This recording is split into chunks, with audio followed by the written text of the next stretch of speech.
অবশেষে কথার প্রচেষ্টায় অগ্নির মায়ের স্মৃতি ফিরে। বিস্তারিত জানতে সম্পূর্ণ ভিডিওটি লাইক দিয়ে দেখতে থাকুন। কথার কথা মতো প্রত্যেক ফুলদার ফোন নাম্বার জোগাড় করে কথাকে দেয়। তখন কথা সঙ্গে সঙ্গে ফুলদাকে ফোন করে এবং বলে, আপনি ফুলদা বলছেন তো? সঞ্চিতাকে চেনেন? তখন ফুলদা বলে হ্যাঁ। তখন কথা সঞ্চিতার ব্যাপারে সবটা খুলে বলতেই ফুলদা বলে, ঠিক আছে, ঠিকানা পাঠিয়ে দাও, চলে যাব। আর অনেক দিন হলো সঞ্চিতার সাথে দেখা হয়নি, এই ফাঁকে দেখা হয়ে যাবে।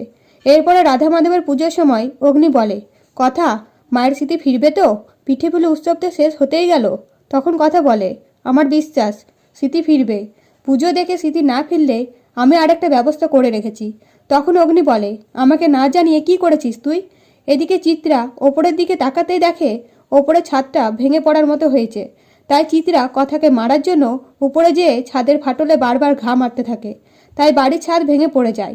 কিন্তু অগ্নি কথাকে বাঁচিয়ে নেয় আর কথার পরিবর্তে সঞ্চিতা আহত হয়ে পড়ে। এরপরে অগ্নিরা ডাক্তারকে ডেকে পাঠায় বাড়িতে। ডাক্তার বাড়িতে এসে জিজ্ঞাসা করে বলে, খুব খারাপ অবস্থা, তাও আমি পুরো চেষ্টা করছি, ঠিক সুস্থ হয়ে যাবে। এদিকে ডাক্তার চিকিৎসা করে চলে গেলে অগ্নি ডাক্তারের কথা মনে করে রাধা মাধবের আরতি করতে শুরু করে কথার সাথে। তক্ষণে সঞ্চিতা এসে উপস্থিত হয় এবং অগ্নিকে আদর করতে শুরু করে। তো বন্ধুরা, নতুন নতুন আপডেট পেতে অবশ্যই সাবস্ক্রাইব করুন। ধন্যবাদ।